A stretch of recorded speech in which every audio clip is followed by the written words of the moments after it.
Hi students, today we are going to watch the video about some of the great Indian artists and their paintings. After watching the video, choose any one of the artists and study their paintings and techniques and draw one of them in your drawing book. Okay students, let's watch the video.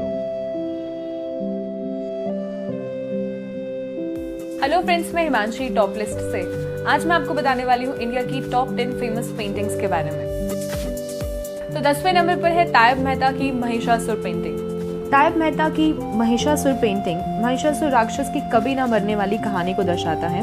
Mehta ने इस painting को अपने शांति निकेतन के visit के बाद बनाया था, जिसमें एंशिएंट इमेजरी के साथ सिंपल फॉर्म, कलर, साइज और लाइन है, जो बहुत ही पावरफुल मॉडर्न वर्क माना गया है। ये पहली ऐसी इंडियन पेंटिंग है जिसने $1 मिलियन मार्क को पार किया था और 2003 में $1.5 मिलियन में क्रिस्टी में बिक गई।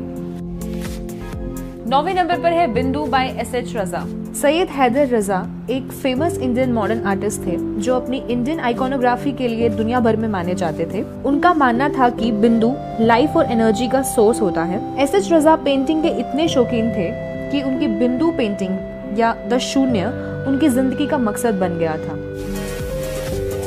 8वें नंबर पर है शकुंतला बाय राजा राम वर्मा। शकुंतला एक संस्कृत नाटक है जो famous ancient Indian poet Kalidas ने लिखी थी। ये पेंटिंग उसी प्ले के एक पार्ट को दर्शाती है जिसमें फेमस इंडियन पेंटर राजा राम वर्मा ने बनाया था। इस पेंटिंग में राजा राम वर्मा ने शकुंतला को पैर में से कांटा निकालते हुए दिखाया है, जबकि असली में वो अपने पति दुष्यंत को ढूंढ रही होती है। 7वें नंबर पर है self portrait of Rabindranath Tagore. Nobel prize winner Rabindranath Tagore ने पेंटिंग अपनी जिंदगी में बहुत देर से शुरू की, जब वो 63 साल के थे, और इसके बाद उन्होंने कई हजारों स्केचेस और ड्राइंग्स बनाई ब्रश, पेंसिल और पेन का इस्तेमाल करके। और इन सब में से उनकी फेमस पेंटिंग उनका खुद का सेल्फ पोर्ट्रेट यानी कि आत्मचित्र बन गई। 6ठे नंबर पर है Krishna by Nicholas Roerich. Krishna spring in Kullu एक famous Russian artist Nicholas Roerich द्वारा बनाई गई थी। निकोलस रोएरिच पूरी दुनिया में घूमने के बाद कुल्लू को ही अपना घर मान लिया और वहीं उनकी डेथ भी हो गई। इस पेंटिंग में उन्होंने भगवान कृष्ण को बांसुरी बजाते हुए दिखाया है, एक पेड़ के नीचे और साथ ही कई पहाड़ों के बीच में। 5वें नंबर पर है बापूजी बाय नंदलाल बोस। लेजेंडरी नंदलाल बोस, जो कि शांति निकेतन के एक आर्टिस्ट थे, उन्होंने कहा था कि बापू यानी महात्मा गांधी सब आर्टिस्ट के लिए एक इंस्पिरेशन है। महात्मा गांधी की इस फेमस लिनोकट पोर्ट्रे यानी कि मुद्रक पोर्ट्रे को दांडी मार्च का टाइटल दिया गया है और इसे 1930 में बनाया गया था। अभी ये painting national gallery of modern art, जो कि दिल्ली में है, वहाँ की परमानेंट डिस्प्ले बन गई है।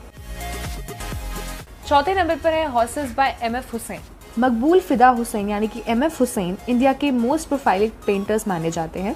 इन्होंने अपनी इस पेंटिंग में हॉर्सेस की फ्री स्पिरिट को दर्शाया है और ये आर्ट 3 हॉर्सेस की पावर और एनर्जी को कैप्चर करता है। इस पेंटिंग को एम.एफ. हुसैन का बेहतरीन काम माना जाता है, जिसे जब 2008 में क्रिस्टी में ऑक्शन के लिए रखा गया तो इसका कॉस्ट 1 करोड़ रुपए से ज्यादा गया। 3रे नंबर पर है 3 पुजारियंस बाय जामिनी रॉय। जामिनी रॉय को इंडियन आर्ट का मोस्ट एमिनेंट अर्ली मॉडर्निस्ट माना जाता है। इनके कलर्स के साथ एक्सपेरिमेंट से इन्होंने एक अलग ही स्टाइल का आर्टवर्क डेवलप किया है, जो कि इनके मास्टरपीसेस में से एक है। ये पेंटिंग 3 आर्मड आइड प्रीस्टेसेस यानी कि पुजारिनों को दर्शाता है, जो बंगाल के फोक ट्रेडिशन से इंस्पायर होकर बनाया गया था।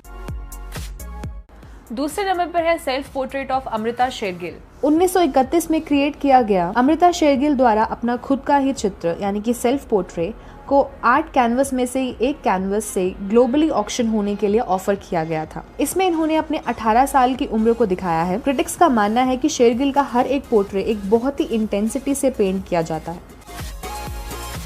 और पहले नंबर पर है Bharat Mata by Abanindranath Tagore. Bengal school of art के फाउंडर अबिंद्रनाथ टैगोर की ये painting one of the most famous और आइकॉनिक पेंटिंग मानी जाती है। इस पेंटिंग में इन्होंने एक सैफरन क्लैड औरत जिसने साध्वी की तरह ड्रेस किया है और साथ ही अपने चारों हाथों में एक किताब, सफ़ेद कपड़े का टुकड़ा, फूलों की माला और दान के ढेरों को पकड़ा है, उसे दर्शाया है।